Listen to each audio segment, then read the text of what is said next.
नमस्कार साथियों, स्वागत है एक बार फिर से मेरे YouTube चैनल गुरुकुल क्लासेस 9261 में।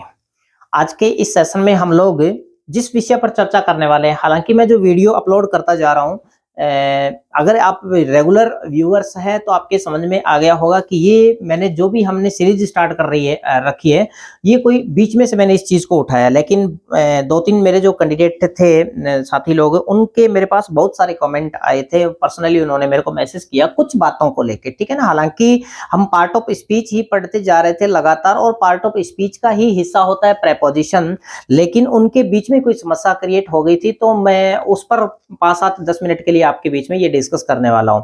देखिए, उनकी एक किसी प्रेपोजिशन को लेके, किसी शब्द को लेके उनके थोड़ी सी माइंड में कोई बात उठी थी, और वो मैं आपको बता देता हूं। शब्द था आर्ग्यू, ठीक है ना। अब उस आर्ग्यू शब्द को लेके कोई भी वाक्य दिया हुआ था, और आर्ग्यू के तुरंत बाद में रिक्त स्थान दिया हुआ था और फिल करना था, और रिक्त स्थान के अंदर प्रेपोजिशन को। तो उन्होंने आर्ग्यू को लेके 3-4 प्रकार के सेंटेंस देख लिए, और उन्होंने मेरे को कहा कि सर देखो, आर्ग्यू खाली जगह के ठीक पहले है, किसी वाक्य के अंदर अगेंस्ट आ रहा है, किसी में विद आ रहा है, किसी में फॉर आ रहा है, ये वजह क्या है, इसका कोई स्पेशली कारण क्या होगा। तो हालांकि बहुत सारे साथी लोग तो जानते हैं इस चीज को, और नहीं जान रहे हैं, कोई दिक्कत नहीं है। अभी आप जानने की कोशिश करेंगे, सीखेंगे, क्योंकि इतना कोई मुश्किल ही हार्ड काम नहीं है ये। कोई भी वाक्य दिया हुआ है, ठीक है ना, आपके पास, जैसे उदाहरण के तौर पर आई आर्ग्यू, आई आर्ग्यूड, उसके बाद खाली जगह दे रखी है, ठीक है ना। आई आर्ग्यूड, उसके बाद खाली जगह दे रखी है, और आगे मान लीजिए कि दिया हुआ है पैसिव वॉइस, आगे दिया हुआ है पैसिव वॉइस। एक वाक्य तो समझ लीजिए आपके पास ये दिया हुआ है, ठीक है ना। एक वाक्य मैं चलो और ले लेता हूं। आई आर्ग्यू, ये मैंने वाक्य ले लिया, ठीक है ना। और एक सेंटेंस में और उठाता हूं, I argue the help for poor, for the poor लिख रहा हूं मैं, ठीक है ना, क्योंकि इसको मैं द पुअर से समस्त पुअर कम्युनिटी की बात कर रहा हूं। The poor, I argue the help for the poor. ये 3 वाक्य मैंने लिखे हैं, और तीनों ही वाक्यों में रिक्त स्थान के ठीक पहले जो वर्ब काम में लिए वो लिए आर्ग्यू, ठीक है ना।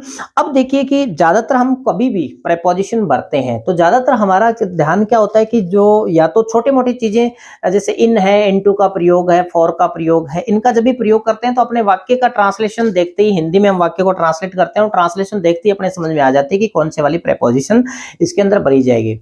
लेकिन अब सामने आपके देखिए कि इस तरह के 3 वाक्य आ गए, और तीनों में ही रिक्त स्थान के ठीक पहले आर्ग्यू दे रखा है। तीनों की हमने जैसे ट्रांसलेशन करके देखोगे, I argue passive voice, I argue you, I argue the help for poor.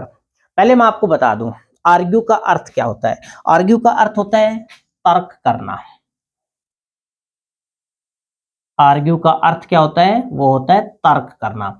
ये जो चीज है, ये यहां पर जो अपने को समझनी है, उससे पहले मैं बता दूं कि आर्ग्यू के साथ में इन तीनों वाक्यों में कोई एक प्रेपोजिशन नहीं आएगी, ठीक है ना।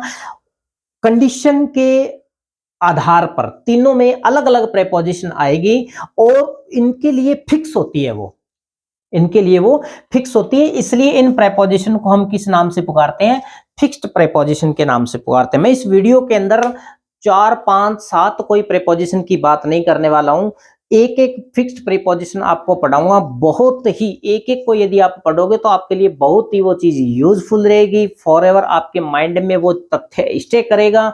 यदि मैं एक ही वीडियो के अंदर आपको 5-7 यदि मान लीजिए फिक्स्ड प्रीपोजिशन करवा दूं तो वापस वही कहानी हो जाती है, क्योंकि प्रीपोजिशन को लेके बहुत सारे मेरे मित्र लोग कहते हैं कि सर बहुत पढ़ने की कोशिश करते हैं, उस समय जब पढ़ रहे हैं उसमें संज्ञान रहता है, लेकिन एग्जाम के अंदर पर्सन गलत हो जाता है। और मैं भी इस बात को मानता हूं, क्योंकि हमारे सामने जितनी भी प्रीपोजिशन होती है, वो चाहे टाइम से संबंधित हो, प्लेस से संबंधित हो, जितनी भी प्रीपोजिशन होती है वो सारी की सारी हम 1 घंटे के अंदर अंदर, मतलब जब हम पढ़ने बैठते हैं तो वो सारी सारी एक साथ पढ़ के छोड़ देते हैं, फिर वापस वही गाय भैंस के नीचे, भैंस गाय के नीचे एक साथ खिचड़ी बन जाती है। उनको एक एक को पढ़िएगा, ठीक है ना। आप टॉपिक चेंज कर दीजिएगा, एक प्रेपोजिशन पढ़िए उसके बाद में आप टॉपिक चेंज कर दीजिएगा। तो वो एक एक जो पढ़ी हुई होती है ना, वो अगर हमने अगले 10 घंटे तक जब दोबारा अपने को प्रेपोजिशन पढ़ने का मौका मिले, बीच का जो 10 घंटे तक आपके माइंड में वो एक ही चीज है, ठीक है ना, कि हमने वो चीज किसके लिए पढ़ी। और 10 घंटे यदि माइंड एक चीज को एक चीज के ऊपर यदि कंसिडरेट कर रहा है, तो फिर उसके बाद में वो कदापि हम भूल नहीं सकते। चलिए मैं टाइम बगैर गवाए आपको बता देता हूं।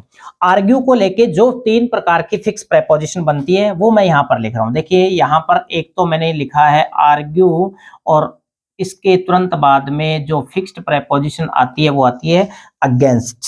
Argue, against. एक इसके हिंदी अर्थ के लिए मैं नीचे जगह छोड़ देता हूं। एक मैंने आर्ग्यू को लेके लिख दिया आर्ग्यू विद, इसके साथ में विद प्रेपोजिशन भी आती है। और एक मैंने लिखा है आर्ग्यू फॉर। आर्ग्यू के साथ में अगेंस्ट भी आ सकती है, विद भी आ सकती है, फॉर भी आ सकती है। फिर रिपीट कर रहा हूं, आर्ग्यू के साथ में अगेंस्ट भी आ सकती है, आर्ग्यू के साथ विद भी आ सकती है, आर्ग्यू के साथ फॉर भी आ सकती है। समझाइए बात है। अब देखिए कि किसका प्रयोग किसमें होने वाला है, किसका प्रयोग किसमें होने वाला है, वो चीज अपने को यहां पर समझने की जरूरत है। आर्ग्यू अगेंस्ट का हिंदी अर्थ क्या होता है? किसी विषय के विरुद्ध तर्क करना, किसी विषय के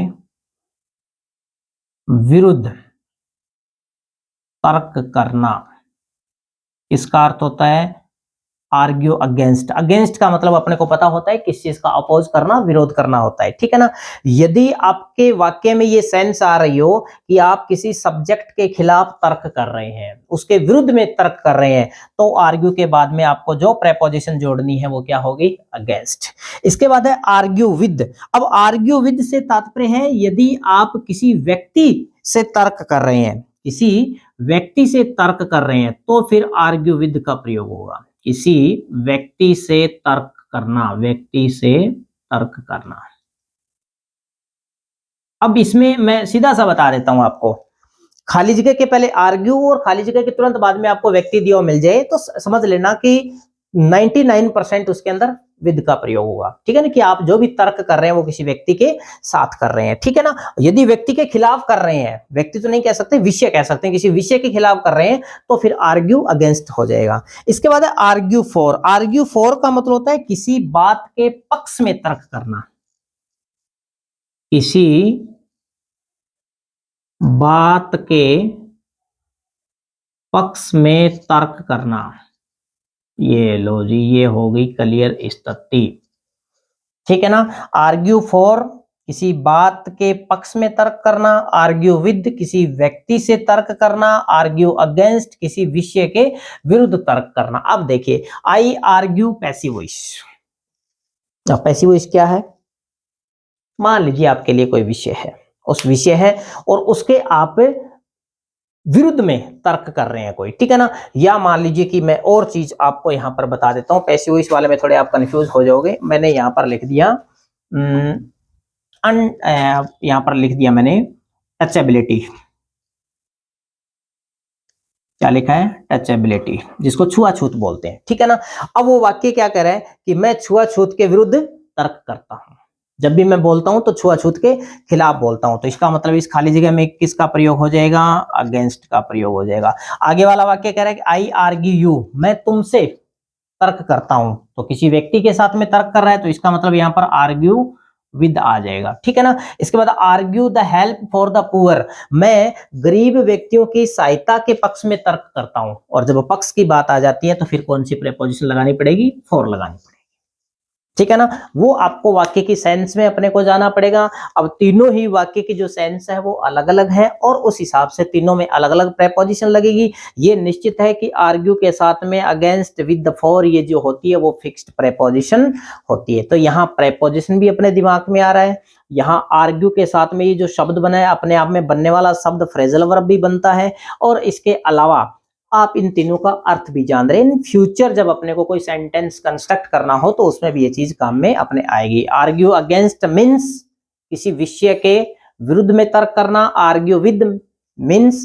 किसी व्यक्ति के साथ में तर्क करना, और आर्ग्यू फॉर मीन्स आप किसी भी का पक्ष लेने के लिए तर्क कर रहे हैं, ठीक है ना, किसी चीज का, किसी बात का पक्ष लेने के लिए तर्क कर रहे हैं, तो फिर आर्ग्यू फॉर का प्रयोग करना होगा। तो ये था आर्ग्यू, ठीक है।